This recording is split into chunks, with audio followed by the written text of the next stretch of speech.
You know that Keeley Companies is all about fostering the world-class culture through their incredible cultural pillars. Well, it was time to add a seventh cultural pillar, Keeley Green. Guided by the mission to raise the sustainability standards by which they design, build, operate, and live, Keeley Green is dedicated to using a holistic approach to leave a positive impact on our environment, create a future that is sustainable for generations to come. In the words of Rusty Keeley, we are just getting started. You can learn more about that just getting started mentality and all the work they do by visiting my friends at Keeley Companies online at keeleycompanies.com. Welcome to the Live Inspired podcast with John O'Leary. John is the two-time national best-selling author of On Fire and In Awe. He's a world-class inspirational speaker, the host of the Live Inspired podcast, and he's the real-life inspiration behind the major motion picture Soul on Fire. Each week, John interviews extraordinary individuals about their life stories so you can more fully live your life story. Here's your host, John O'Leary. Hello, my friends, and welcome to the Live Inspired podcast with John O'Leary. Let me just say this on the front side of this episode. You are going to absolutely love our guest and the content of this conversation. So on the very, very, very front side, buckle up, get your favorite Live Inspired journal. You'll need it. Get ready to take some notes as I bring on my friend. His name is Neil Pasricha. So why should you lean forward? Why should you turn that volume up? Why should you open up your heart and your mind and your journal? Well, Neil Pasricha is a New York Times bestselling author. He's one of the world's leading voices on happiness, and he's the creator of 1,000 Awesome Things. It's an award-winning blog that has attracted more than 100 million readers. Kind of a big deal.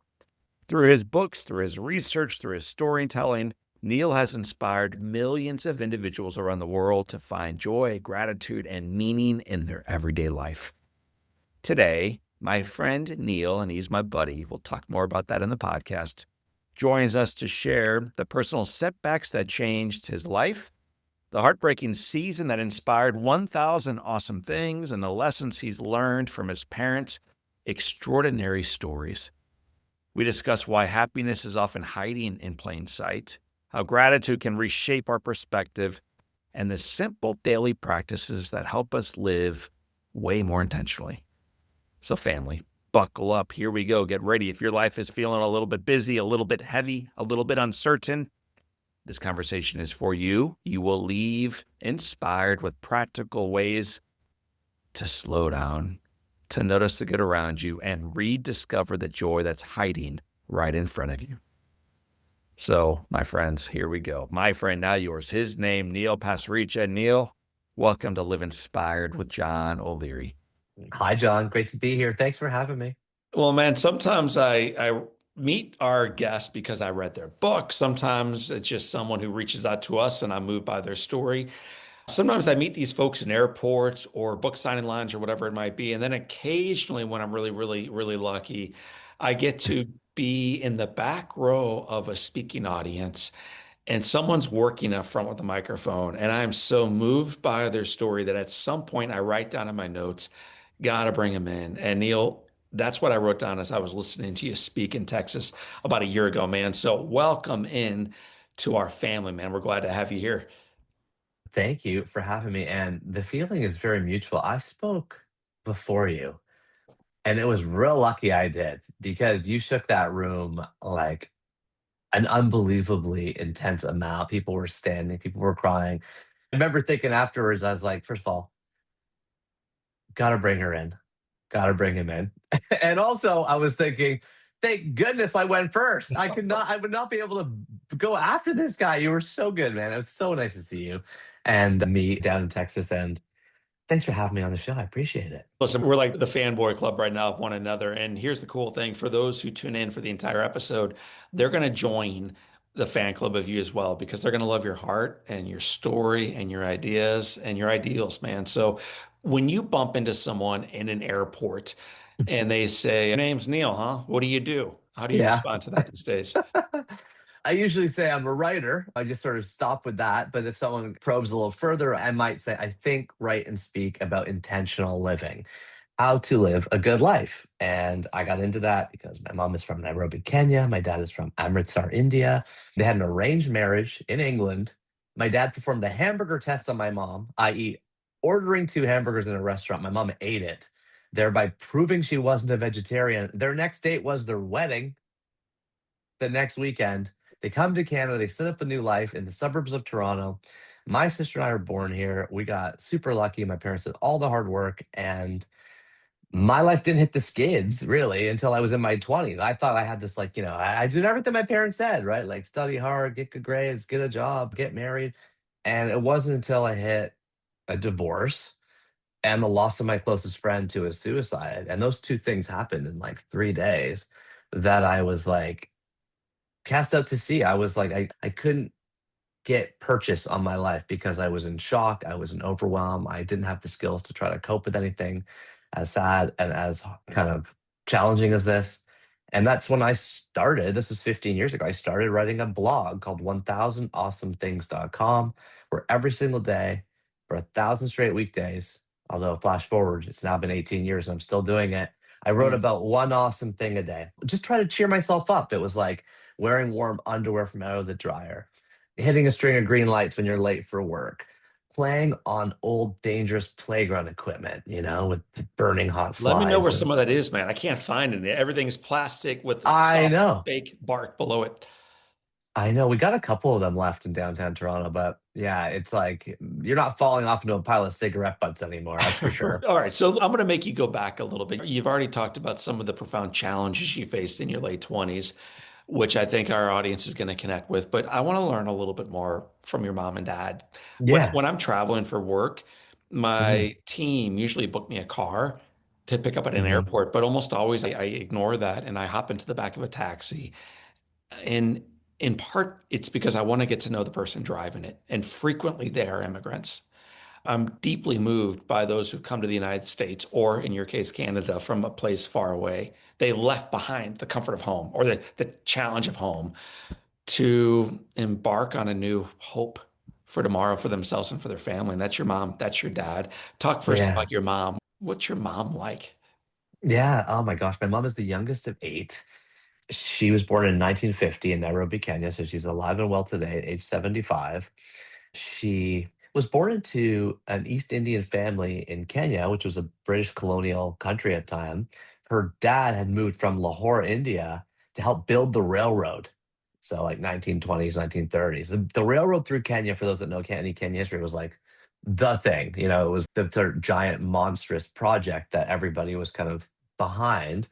And it was connecting Kenya to the rest of Africa and so on. My mom's family was heavily male dominated in the sense that the boys, the three boys out of the eight, they were given all the money for education to pursue, like, even, high school, and then become an engineer, become a doctor. And the Right. girls, it was like, you didn't even get high school, never mind education after that. But in Kenya, when you were 12 years old, so my mom was, it was 1962, there was a national exam. It was the British national exam, like whatever the version of the SATs is, but the English version. And my mom got the top mark in the country. Wow. And so she was given this thing that her older four sisters were not, which was a free scholarship to Kenya High, which was the only boarding school in the whole country for, at the time, it was for the rulers. It was for like the white colonialists. But because they started that school in 1920, at this time they're like, we gotta open the doors here. So my mom was the first ever brown student at that school. It was the same year that the first ever black student joined the school, and that was Jane Kenyatta. That was her roommate. That was the first president of Kenya's daughter. If you fly to Nairobi, Kenya, you fly into Jomo Kenyatta Airport. Yes. So the first brown student, Indian background, first black student, African background, they were roommates. Everybody else was white. And my mom parlayed that opportunity into deep, studious work and eventually became a chartered accountant. The problem is, when she became 18 at the end of high school, two things happened all at once. Number one, Idi Amin, dictator in Uganda, country next door, was ordering all the Indians out of the country, and everybody was worried Kenya's going to be next. So there was like massive racial tension and like I won't call it a genocide, but like it was verging on that. It was like, get all people of one race out of here. And her dad died, and she was very close to her dad. And she was, again, pretty young, 17, 18. So the family ran away from East Africa. They didn't have anywhere to go because remember, Lahore, which I mentioned was in India, got split by the India Pakistan partition, ended up in Pakistan. Her family lost everything through that. Wealth at the time was kept in the form of jewelry and in real estate. And so they went from rich to poor, from Africa to England, and they fled. And that's why her mom kind of married her off very quickly into a guy that had a very valuable thing at the time, which was a Canadian passport. Mm, My dad's story is the exact opposite. He came from a very poor family, not a wealthy family. They would never have met. My yeah. parents, the caste system is like rich stays rich, poor stays poor. But they met because my mom was like the new poor. You know what I mean? Mm, My mom was like, they'd lost everything.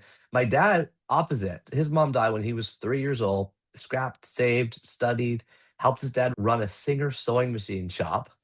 He was like ironing shirts at night after school. He ended up working his way, riding his bike to the University of New Delhi. He got a degree in nuclear physics, eventually a master's in it. And then when Canada in 1966 wanted to start to teach physics in high school, they imported teachers. So my dad was the very first high school physics teacher in the school board region east of Toronto that I grew up in, called the Durham Board. And so he just went back to England one summer, met a family friend, and that's how my mom came into the picture. And so thank goodness for all those random series of events happening because it created my life. You know what? You're a big guy on intentionality and happiness and awesome. And I would imagine sometimes even you, an expert on all this stuff, probably take for granted your life.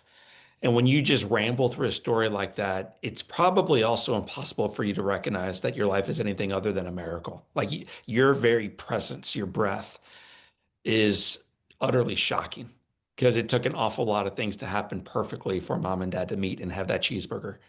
Yeah, exactly. Exactly. I know. And you're right. I completely forget that all the time. How could I not? We go through our days, thinking about what time is the pickup going to be and, we're like moving all these little tiny pieces around on our iCals so we can fit everything in on logistics. And you're looking at your phone and seeing if you got a car or if you're taking the taxi when you get to the airport.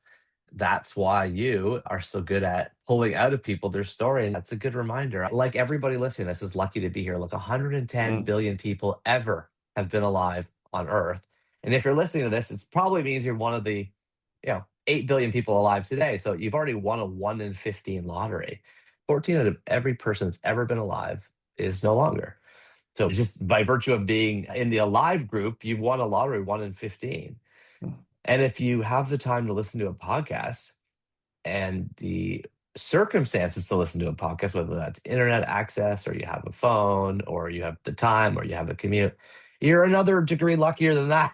That's another big lottery that you won. So we could keep going down this. 6% of people in the world have any kind of post-secondary education. 50% of people in the world have a job of any kind. So you think about a career, like just having a job. Well, it's one in right. two, you know? So yeah, man, it's so nice to zoom out, remember the lottery, and remember that you've already won. That's awesome. As a kid, when did you recognize you won the lottery? So I'm going to frame this question as, was there a moment when you recognized that the lottery was actually the ordinary things, not the scratch Mm. off ticket and the flight to Vegas, but Yeah. just the little things were actually the big things? Well, I got lucky in the sense that my dad was a new immigrant, and so many of the things he was astounded by, I just took for granted. Like I assumed that everybody was obsessed with the stickers on the fruits at the grocery store. Because my dad never got enough of that. He's like, can you believe it? He's picked up a kiwi, like, show me the sticker. He's like, this came from New Zealand. He'd be obsessed with that. He's like, look at this date. It came from Morocco. He'd always say, he's like, somebody climbed a tree in Morocco. And they picked this date off and they climbed back down. They sold it to a guy who put it on a truck, who drove it to a dock, who sold it to a guy who put it on a boat, who sailed it all the way across the ocean and we could buy it for a quarter. Like he was always like had that sense of awe about him. Yeah. I didn't realize how lucky that was, but of course, most people's parents were born here, I guess, so they always had fruits with stickers on it, and I never thought it was special, right? Whereas my dad was like, I was beaming about stuff like that. And the cool thing was he also was like ignorant in a good way. Like he would be like, "Where is Morocco?" He's like, "I don't even know where that is." He's like, "Let's get an atlas. Let's like look for this country." He's like, "I don't know where that is." And he'd want to learn with us. And so, many things looking back as an adult, I can say, "Oh man, I really wish my parents had taught me how to swim. I really wish my parents had taught me how to speak Hindi or Punjabi." But what they were doing was exposing me to the culture that they were learning at the same time they were learning it. And Mm. now that I'm the age that my dad was when he was raising me, I can obviously see that a lot more clearly. Outside of mom and dad and your sister, was there a teacher or some type of friend influence who helped shape your path forward? Who was the most influential person to you as a young person? Stella Dorsman, i.e., Mrs. Dorsman, my grade three teacher, big, poofy, white, curly hair, thick glasses, outside of Sunset Heights Public School in Oshawa, Ontario, an hour east of Toronto, on a cold September morning in 1988. She called my name to be in her third grade class. And I was a tightly wound, super anxious, very quiet, very shy. That's what they'd call me, shy. But really, inside, I was like a pop that you just shook up. You know what I Yeah. mean? But it didn't have a spout. No one cracked the thing open. Well, she helped crack it open. She just saw inside me that I had a lot going on somehow. And she just gently throughout the whole year, I remember really pushed me out of my shell. Two things stand out from that relationship. Number one, I'm almost tearing up thinking about this. I haven't thought about this in so many years. You did such a good job making me think about this. I transferred schools when I was 10 years old, and at the school grand opening, oh, I forgot all about this. They asked me to like go on stage and accept this award on behalf of the old school to the new school. And it was weird that I'd be asked. I was this quiet, shy kid. But it was her. It was Stella Dorsman from the old school. Like came to the new school and presented me with this award. And I found out later she had asked that I Wow. come on stage and receive that. So I had practice. I learned later that I accepted the award and just like held it up above the stage facing me. So like nobody could see the thing. It was like they could just see like the hanger on the back of the thing. I didn't learn that till much later. Like people are like, but I didn't know what to do. So I was just holding it up backwards on stage, like so I could see it. I wasn't holding it forwards, but it didn't matter. The point is that she had kind of pushed me, come out of my shell. And then I said the two things that stood out for me from her. The second thing was in 2010, my first book came out, which is called The Book of Awesome, which was an assembly of that blog, 1,000 Awesome Things in printed format. And in that book, I wrote an entry about her and I called it That Teacher. Mm. What's an awesome thing? That teacher, that one teacher you have that opens you up. And it was about her. And from that article, she had been long since retired, free internet, no one knew where anyone was. And she wrote me a letter. And then she came to downtown Toronto and she came to my book launch. And So then in subsequent books, if you were to grab this orange book behind me and open it up, there's a blurb from her in the cover. Neil's third grade teacher, Stella Dorsman. So, yeah, it all came together in a really amazing way. She definitely helped just sort of like push me out there a little bit more.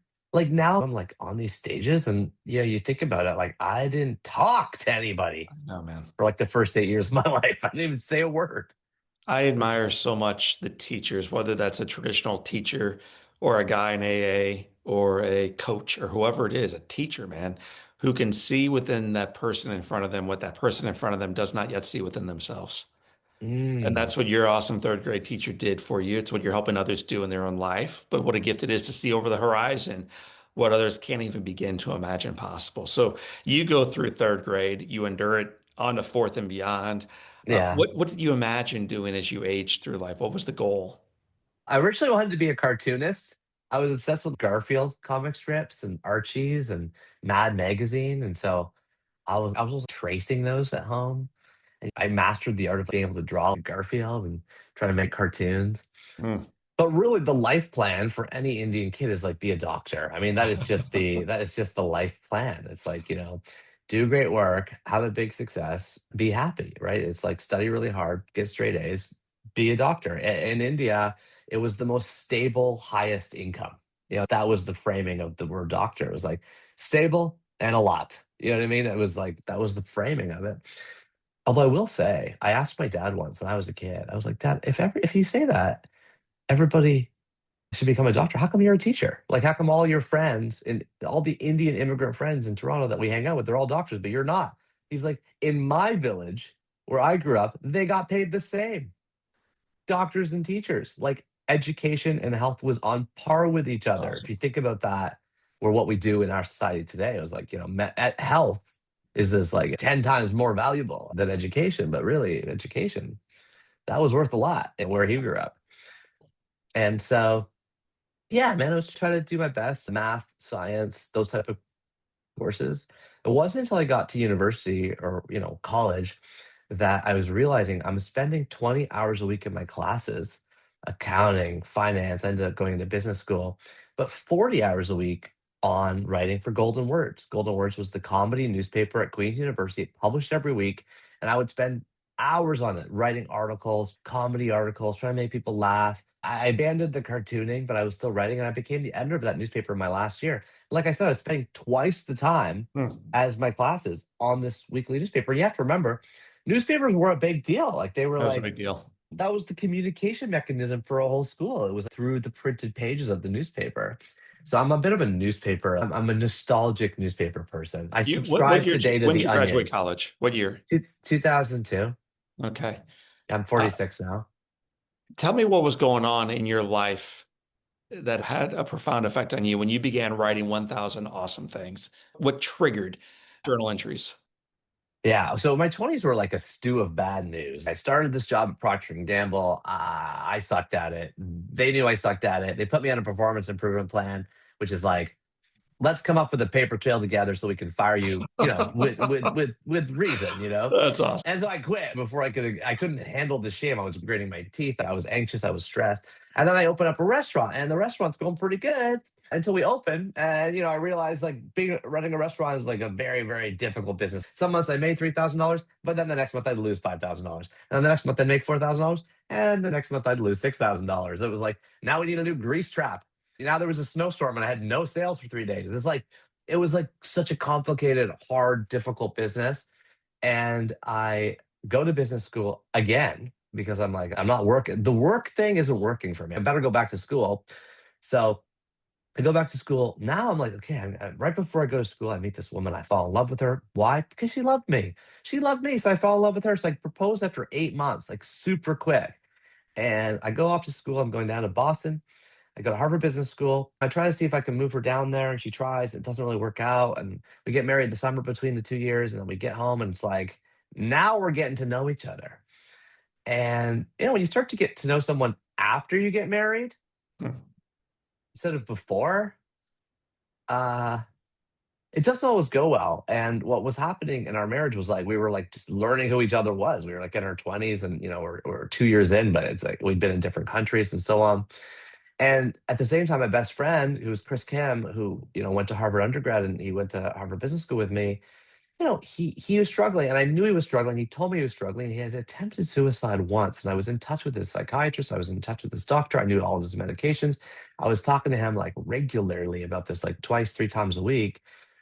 And those two kind of sour situations both came to like the most unfortunate conclusion possible, which is my wife told me after 2 years of marriage now, 4 years together, she's like, I've fallen in love with somebody else. Like, I think we need to get a divorce. And the guy she fell in love with, he also was telling his wife this at the same time. So it was like a double traumatic marriage ending thing. And then Chris, I mean,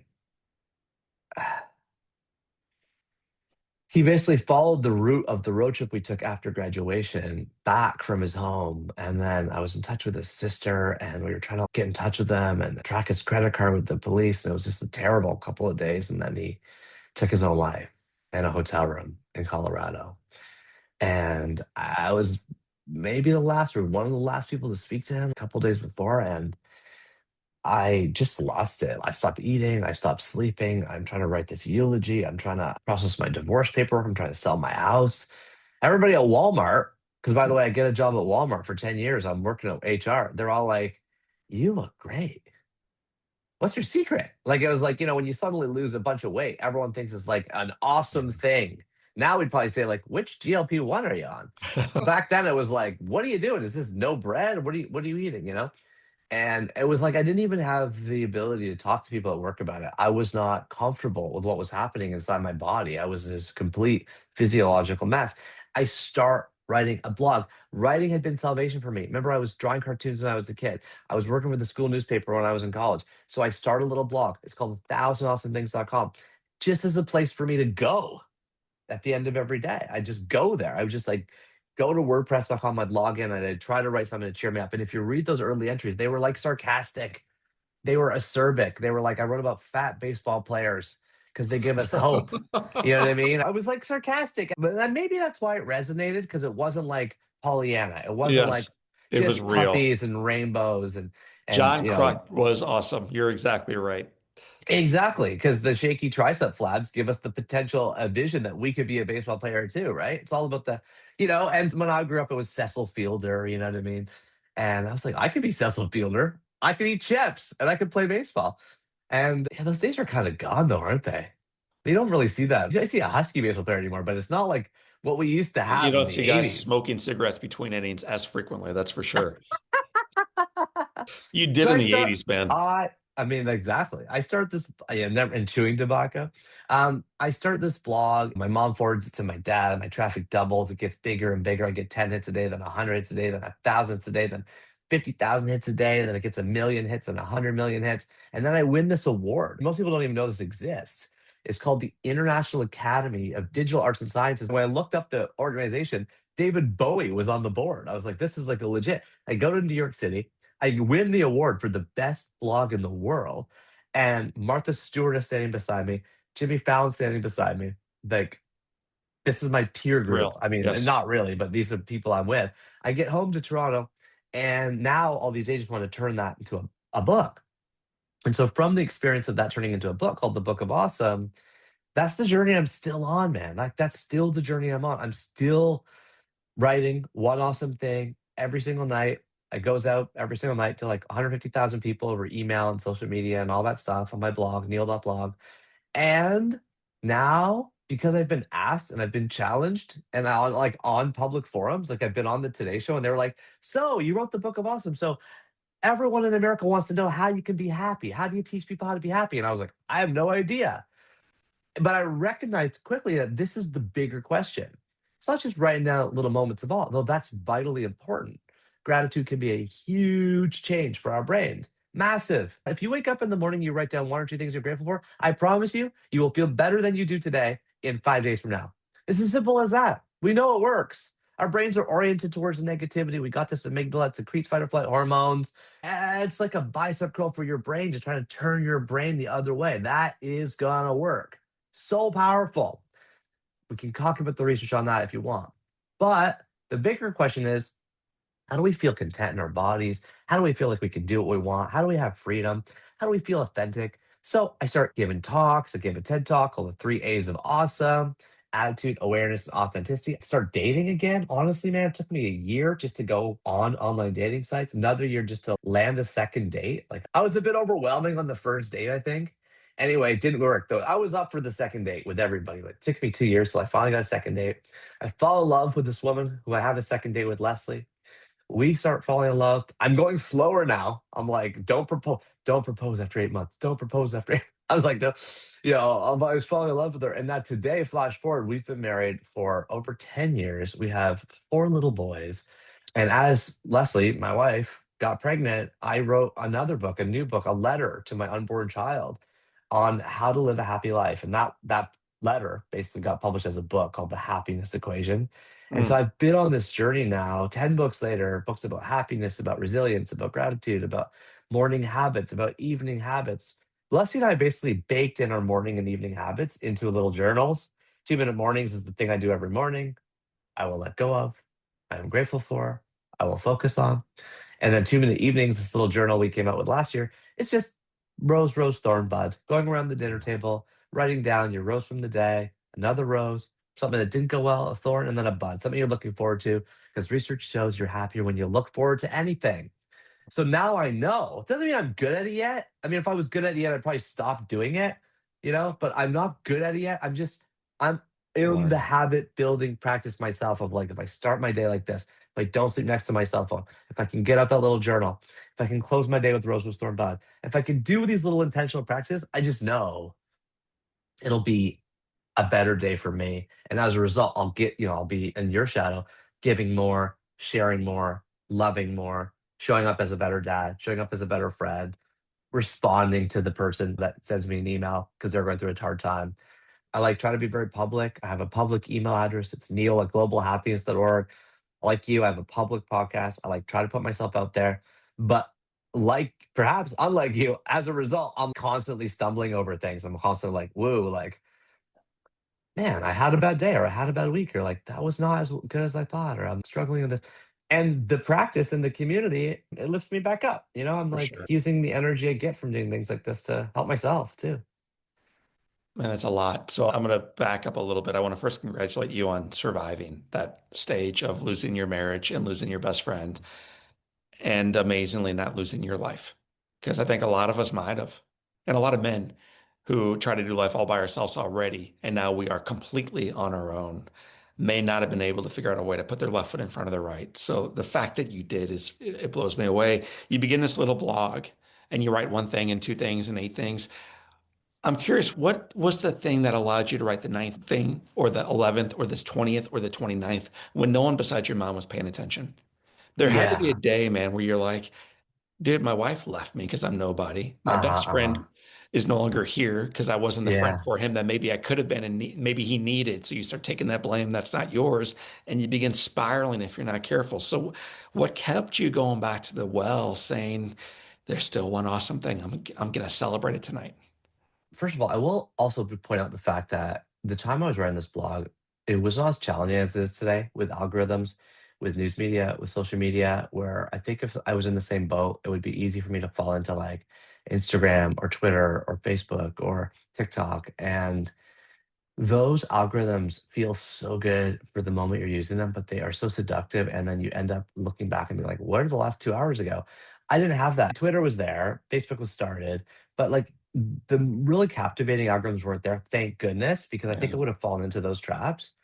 And the true answer, honestly, is like loneliness. Like the thing that kept me going was like I had nothing else to do. I had six contacts in my phone. And like, it was like my mom, my dad, my sister.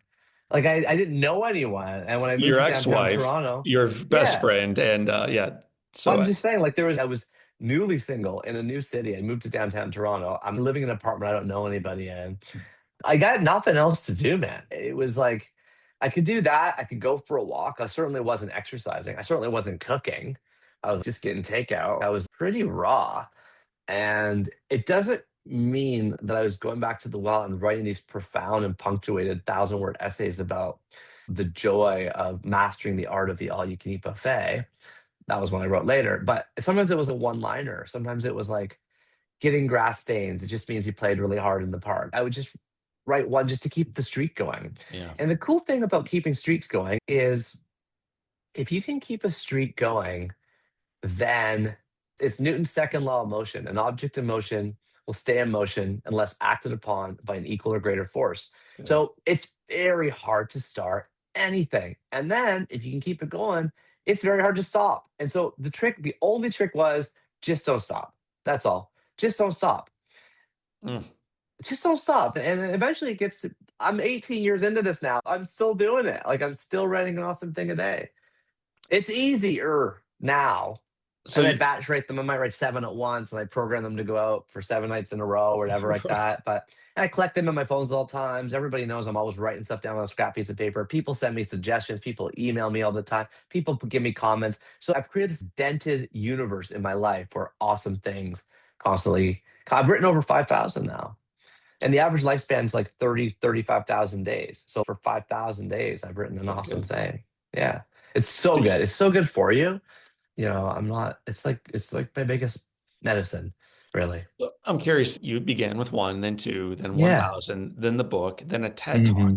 In preparing for today's conversation, I watched your TED Talk from 13 or so years ago. I loved it. I absolutely loved it. Aw. Maybe even more in some regards than your incredible polish talk that I saw in Texas. And the Aw, that's reason nice. why You are so obviously, and I mean this as a compliment, kind of awkward, kind of shy, clearly introverted, and wildly authentic when you're delivering that TED Talk. You are just so clearly Neil. You know what I mean? It is so attractive as an audience to watch a guy who is being so real in front of all of us. It was a great talk. I'm curious, after that talk, though, how did the conversations with the others who'd read your stuff and seen that talk, Mm. what kind of questions were they asking you afterwards?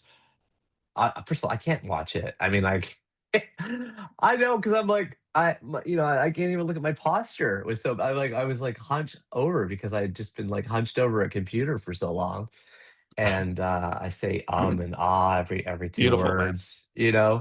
It's hard for me to watch. I've heard Susan Cain say that too about her first talk. The quiet introvert talk.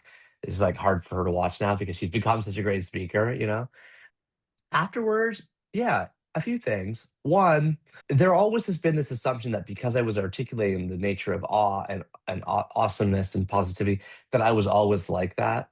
And I was really careful to say, like, man, I'm like still working on this Sure. stuff. It's hard for me too.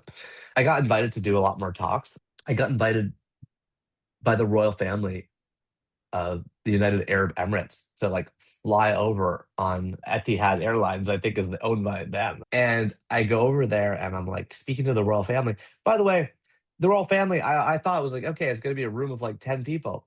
No, It's a big family, bro. like 500 people, right? Because Right. they have a lot of wives times the number of generations. So you multiply 9 wives times like, then the next generation has 9 wives. It's like, whoa, there's a lot of people in this room. And so I was like memorizing things in Arabic to like say when I got on stage. So I just had like all these crazy experiences. I had all these crazy experiences. By the way, I did not quit my job at Walmart. So hammered into my head was the like East Indian philosophy of don't quit your day job that I did not quit my day job. For 5 more books, for 200 more speeches, for 8 more years, I didn't quit my day job. The only reason I quit my day job was because get married to Leslie, have a kid, still keep it, still keep it, still keep it, have a second kid. Now we didn't get a divorce, but it was like I was just doing way too much. I was like burning out. I'm like on a Sure. book tour for the happiness equation. I'm trying to run leadership development for Walmart, and we have 2 little kids at home. It was like something's got to give. And so I called my old boss, and he said, whenever you're deciding between 2 paths in life, 2 career paths, you got to do 2 tests. Number one, it's the what would I regret more from my deathbed test. And number two, it's the what will I do if it fails test. Mm, So I thought, well, what would I regret more? Probably not pursuing the writing, speaking career. And then what will I do if it fails? Well, I guess I would get another job. If you can feel yeah. comfortable thinking you can get another job, then by all means go. And I give those 2 tests to people, the deathbed test and the plan B test, because everybody, some people listen, maybe you're just on between 2 things right now. And I found those 2 questions very simplifying, reductive, but helpful, and just sort of like helping you figure out what to do. Neil, you have tons of comments coming online, whether it's DMs or emails or social, whatever it is. I'm curious though, you also probably get comments from folks saying, hey, Neil, because of you, I changed this about me and here's what happened. So rather than talking about someone else saying, hey, I love green lights on the way to work too, or the way home, Yeah. even better, or a warm blanket or whatever else, a nice clean bath towel. Tell me the story of someone who you met at a speech or someone you met online whose life is different fundamentally because of some advice you gave. Mm. Yeah. Well, I talk about suicide in my talk, right? Like, and I make the point that our murder rate in North America is 6 per 100,000, and our suicide rate is 18 per Wow. 100,000. So I say, and it might be a bit reductive, but I say we're 3 times more dangerous to ourselves than anybody else is to us.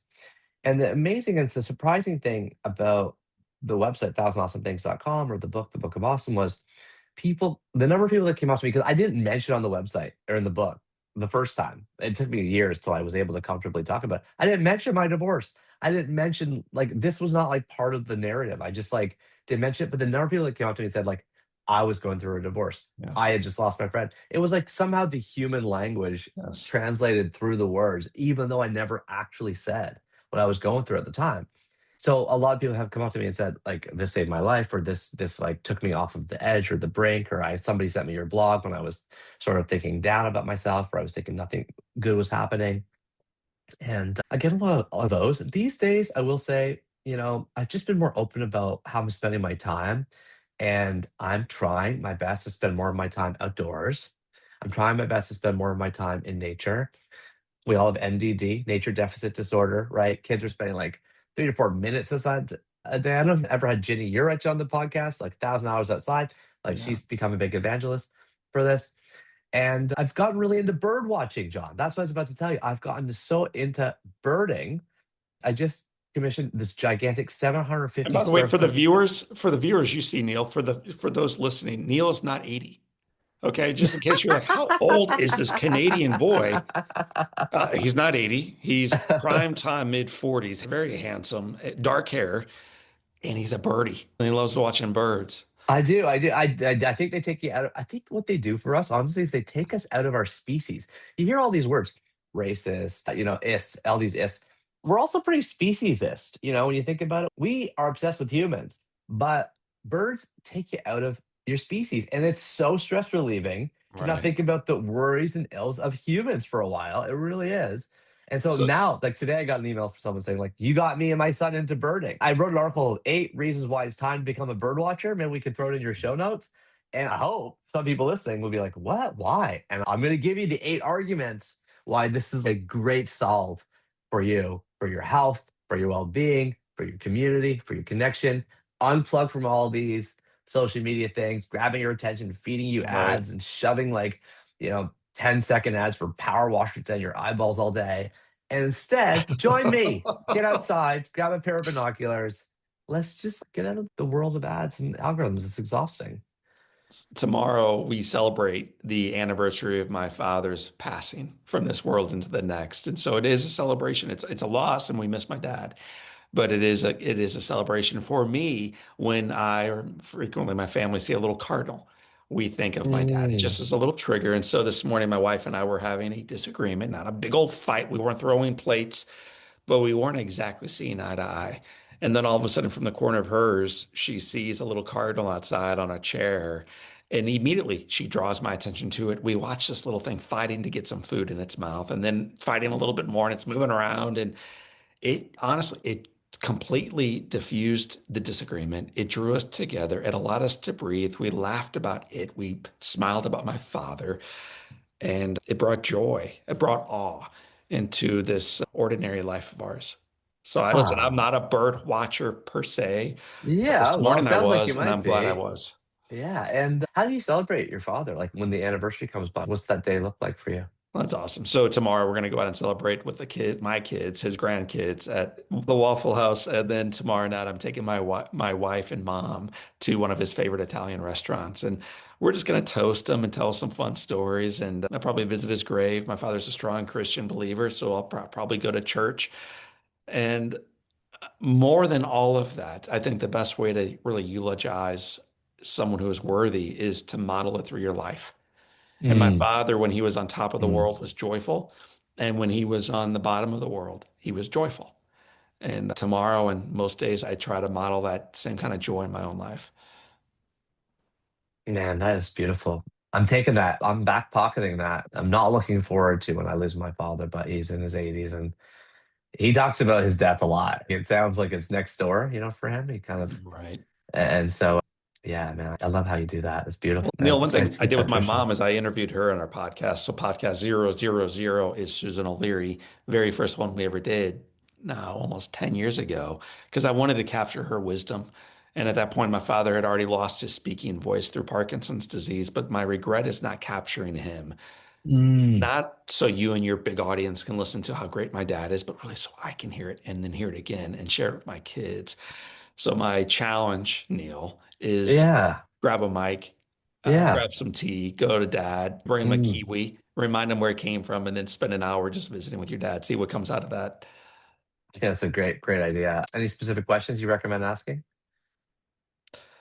Act like you are sitting on his lap as a child again and ask him the questions that that little version of Neil would have wanted to know about India, about the movement over to England, about the cheeseburger Hmm. with mom, about their first date, about the travel over to Canada, what happened when they landed. I know there was a buffet that the not-for-profit put in front of your dad, about the Yes. time he makes berries with turkey and, Yes. just Oh my slow gosh. play this What thing, great, man. great memory. great Well, I really do respect your dad's. I respect the immigrant's journey.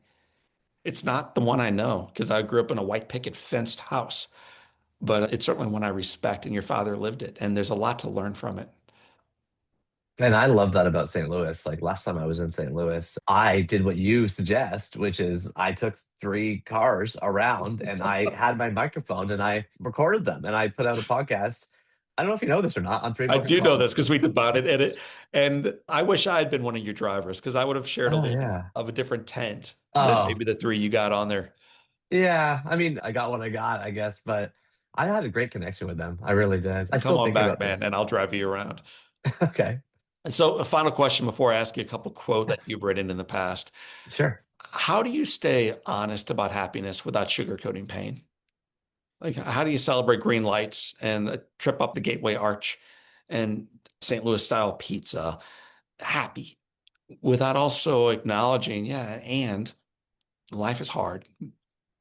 Ah, man.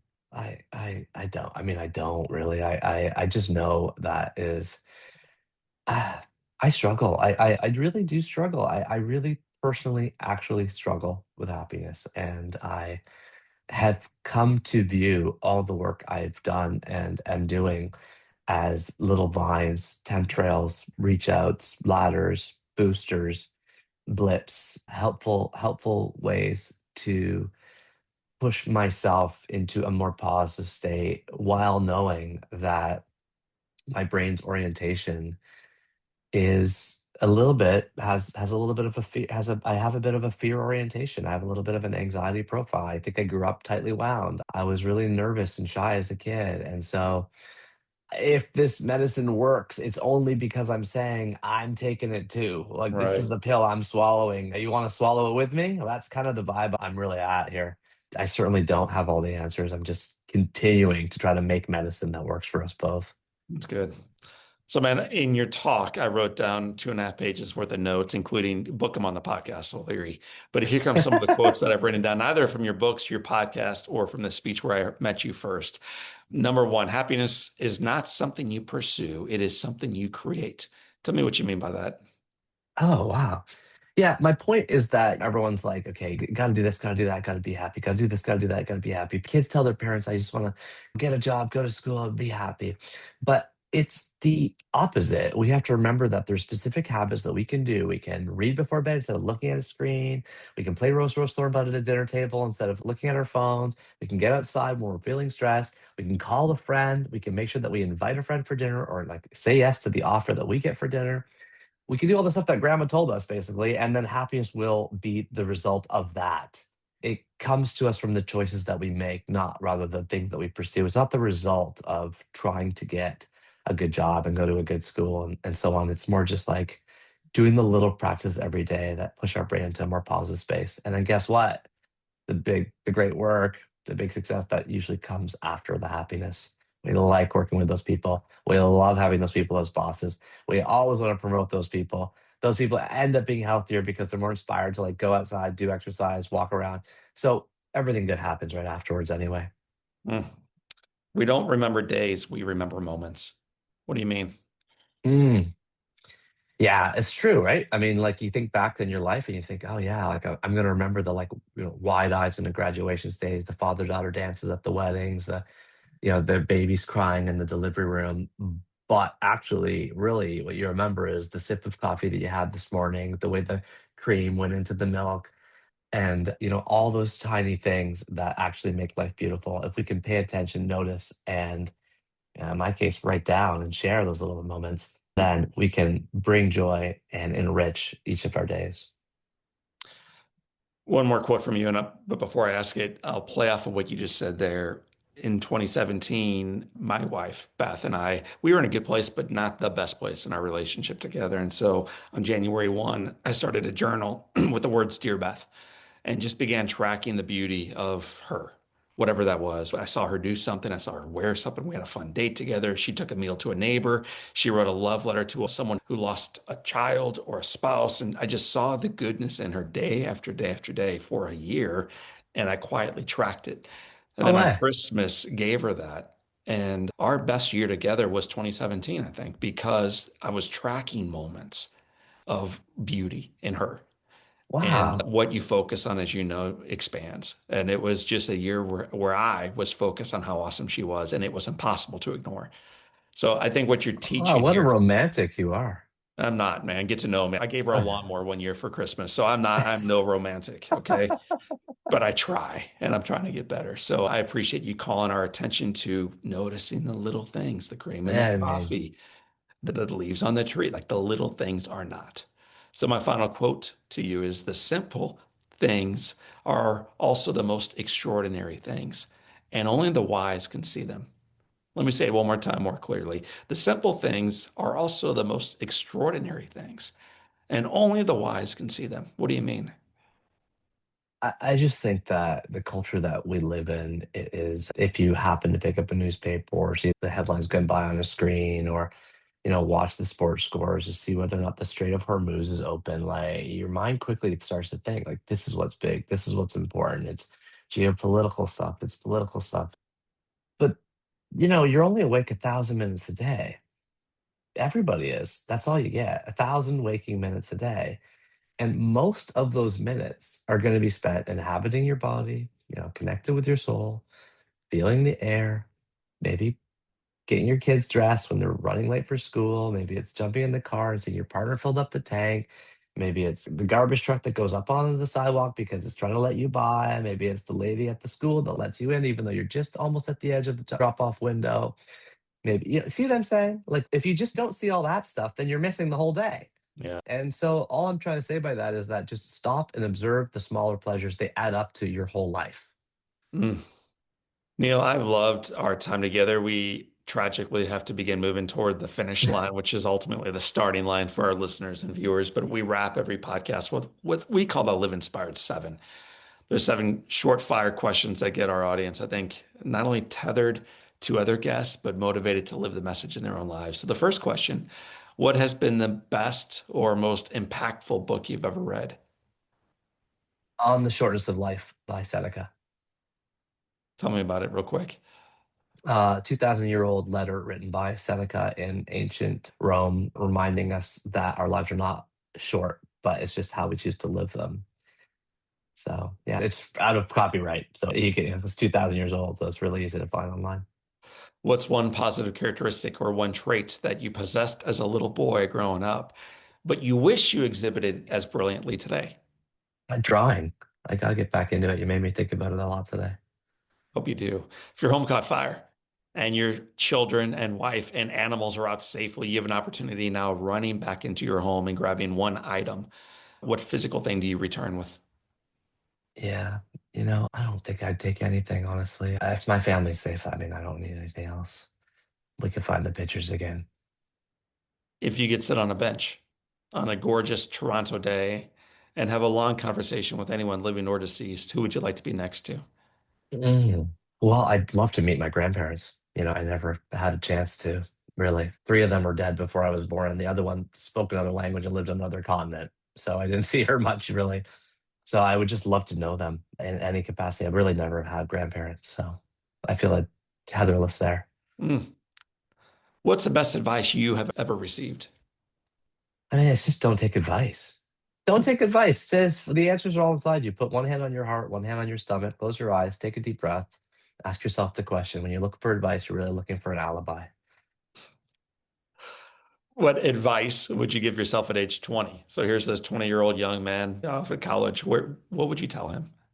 I would say don't feel so anxious about everything you're doing because it turns out that all the mistakes you make in your 20s, the failed businesses, the bad jobs, the lost relationships, those are all in service of you figuring out yourself.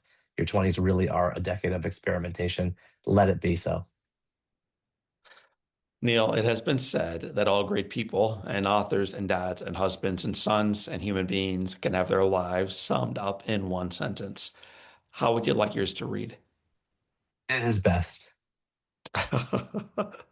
Man, a man who had an awful lot of words, I think has sold a couple million books, that led a podcast, gave a lot of speeches. At the end of the day, we remember that man as he did his best. I did my best. I've had self doubts. I've had wins. I've had losses. I've had things that have worked and things that have not.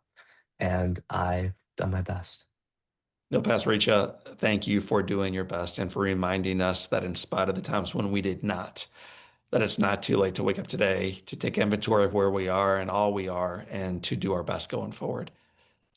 Thank you so much, Sean, for having me. I really appreciate it. My friends, that is my friend. Now you know why. His name is Neil Pasricha. My name is John O'Leary, and today is your day. What a gift. Live with your soul on fire.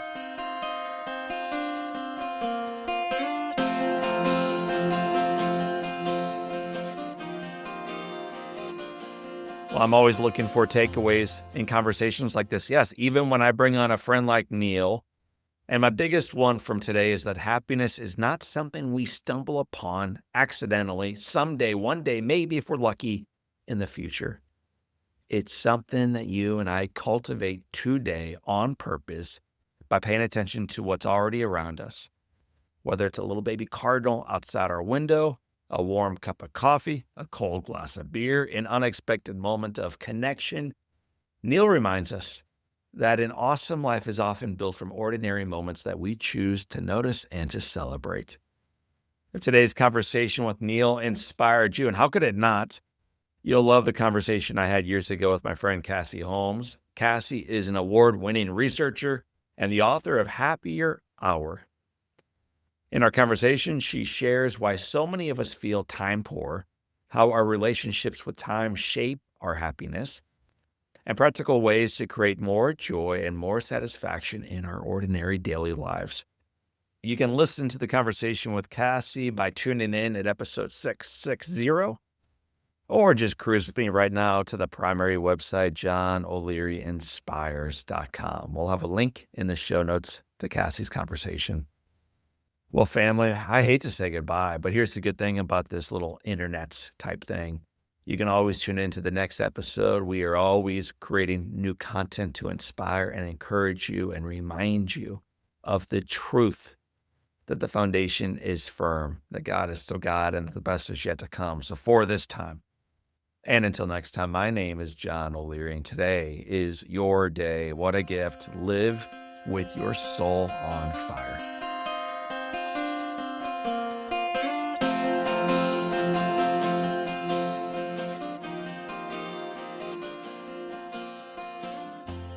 Keeley Companies was started almost 50 years ago by the one and only Larry Keeley. What started as a small family-owned paving company in St. Louis has grown to a nationally known full-service construction, development, and restoration partner. Larry the Legend, as he is affectionately known, has been a part of this growth every step of the way and continues to provide guidance as his son Rusty, my buddy, drives their vision and achieves results on purpose. His unwavering foundation of a family culture with a focus on people has gotten Keeley Companies to where they are today, and their journey is truly just beginning.